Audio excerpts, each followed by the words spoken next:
What if the greatest strength doesn't come from speaking, but from silence? Arthur Schopenhauer believed exactly that. In a world overflowing with voices, he argued that silence holds more power than words, more clarity than arguments, and more freedom than noise. For him, silence was not a void, but a force, an inner stance that could shield us from chaos and give rise to truths that noise could only bury. Think about how rare silence has become in our time. From the moment we wake, we are surrounded by a chorus of demands, the vibration of phones, the murmur of television sets, the endless scroll of news and commentary. Silence feels unnatural, even frightening. And yet, Schopenhauer insisted that it is in silence that we rediscover strength. Noise, he said, is the restless will made audible, the constant chain of desires pulling us toward the next craving, the next fear, the next illusion. Noise is bondage. Silence is liberation. In silence, the cycle of striving pauses. The will loses its urgency. The mind, free for a moment, breathes more deeply. We stop running after the next goal, the next anxiety, and simply exist in the present. For Schopenhauer, solitude was not loneliness but soil, the ground where genuine thought takes root. Crowds echo what they have heard. Only the individual in silence discovers what has never been spoken. Picture a philosopher walking slowly through a quiet forest, each step met with nothing but the rustle of leaves. Picture a composer alone at a piano, coaxing fragile notes from the stillness, weaving them into a symphony that outlasts words. Picture yourself, finally free from screens and obligations, sitting in true quiet and hearing thoughts you didn't know you carried. Silence is not emptiness. It is fullness. It is presence reclaimed. But silence is not easy. It demands confrontation. When the world grows quiet, we face ourselves. We hear the questions we postponed, the fears we denied, the regrets we concealed. That honesty is uncomfortable, which is why many flee from silence into distraction. Yet Schopenhauer believed this confrontation was the very birthplace of strength. To endure silence is to endure the truth of your own being. To resist noise is to resist the will's tyranny. In quiet, we are no longer only echoes in the crowd, we are individuals, awake. From the outside, silence looks like weakness. The one who does not speak is thought powerless. The one who withdraws is judged fragile. But the truth is the opposite. Silence demands greater strength than endless words ever could. To stay quiet in a world that rewards constant speech is to claim a higher authority. It is to declare, I will not be carried by empty noise. I will stand in clarity. This is why Schopenhauer's defense of silence remains so piercing today. In a society addicted to chatter, silence itself becomes a radical act. It is shield, discipline, and weapon. It is the strength to see clearly, to resist distraction, and to hold one's ground against the pull of restless desire. And in that strength, we discover the truth behind his conviction. Silence is not weakness. Silence is power. Yet there is more to silence than self-mastery. Schopenhauer saw in it the sea of compassion.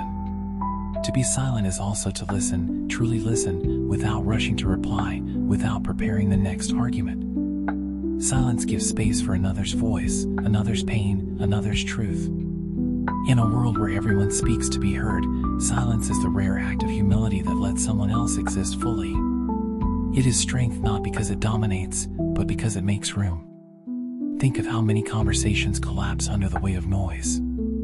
Arguments spiral louder and louder, yet no one is understood. But the person who chooses silence changes the entire rhythm. The one who does not rush to speak gives their words gravity when they finally arrive. The quiet thinker may not offer 10 opinions a day, but the one thought they do speak carries the force of 10,000. Their silence has given it depth, clarity, and weight. This is the paradox Schopenhauer grasped so well. Silence looks passive, but it is anything but. Silence trains discipline. It tempers the ego. It resists the compulsion to fill every gap with noise. It is an active stance, a deliberate choice, a declaration of freedom in a world where so many are enslaved by their need to be heard. To master silence is not to withdraw from life, but to participate in it from a deeper ground. It is to see, to listen, and to understand more than noise ever allows. And so, the lesson emerges clearly. To practice silence is to reclaim your strength. To cultivate it is to fortify your mind. And to live it is to prove, day by day, that true power does not shout. True power is silent, steady, and unshakable. Silence, for Schopenhauer, was never mere absence. It was resistance. It was the refusal to let the world's chaos dictate the rhythm of one's inner life.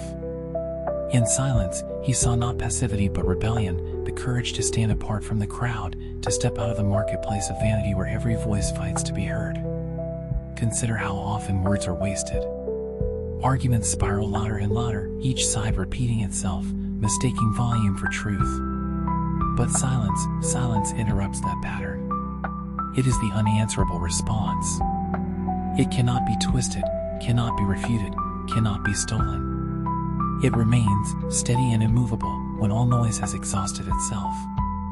That is why silence carries a peculiar authority. It is undeniable.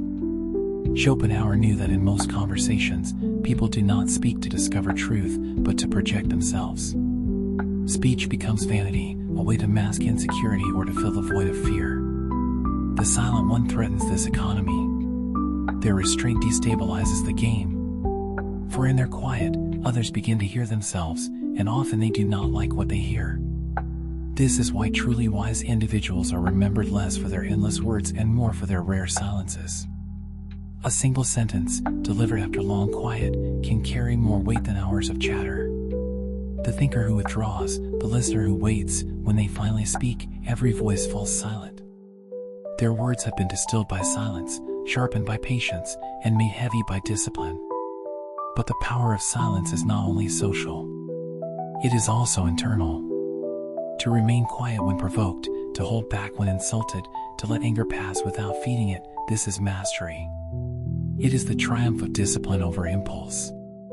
The restless will demand immediate reaction. Silence says, not yet.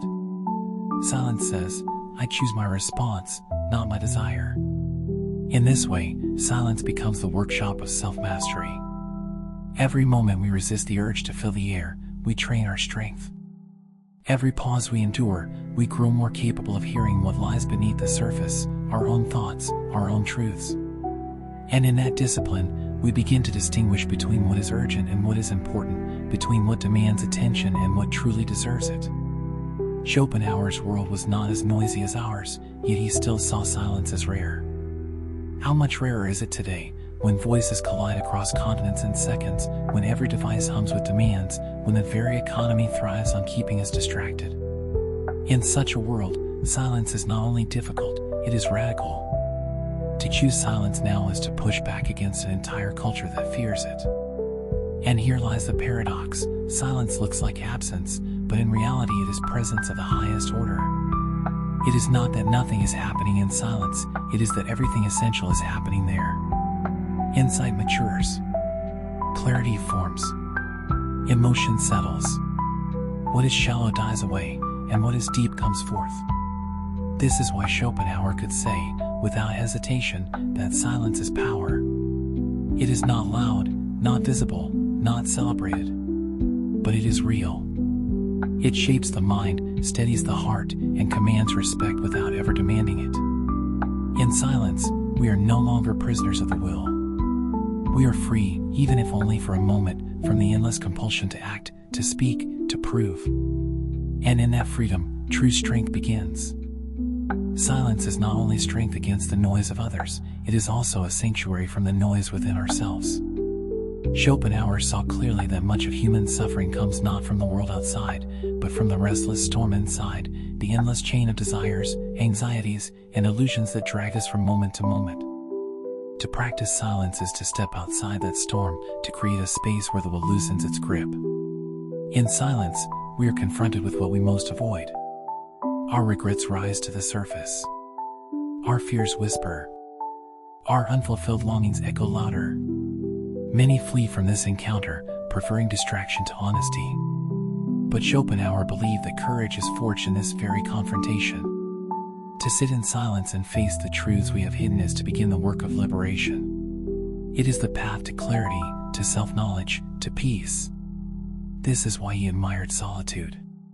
For him, the mind's greatest achievements were never born in crowds, but in the quiet moments where the thinker could wrestle with reality without interference. Silence is the forge where ideas harden, where insights are purified. It is not escape but engagement of the deepest kind, the engagement with truth itself. And silence does not only serve the thinker, it serves compassion. To be silent with another is to listen without judgment, to allow another's suffering to exist without smothering it in advice or chatter. In silence, we acknowledge the dignity of another's pain. We say, "I am here, and I will not drown your truth in my words." For Schopenhauer, who saw compassion as the highest moral truth, silence was its ally. It was how we made room for another's humanity. But perhaps the greatest gift of silence is rest. The restless will demand endlessly more wealth, more pleasure, more recognition. In silence, even for a moment, we taste freedom from this hunger. We stop running. We stop grasping. We simply are. And in that stillness, a different kind of strength is born, the strength of acceptance, of clarity, of peace. Think of how rare and precious this is today. In a culture of constant chatter, choosing silence is almost rebellious. It is to carve out a sanctuary where none is given, to guard a piece of your soul against the noise of the world. It is to remember that not all power is loud, not all victories are visible. Some of the greatest triumphs happen quietly, in the stillness of a mind that refuses to be enslaved by the will. This is the paradox that makes silence so powerful. To the world, it looks like absence. To those who live it, it is presence in its purest form. It is the clarity that noise conceals, the freedom that desire obscures, the peace that only quiet can deliver.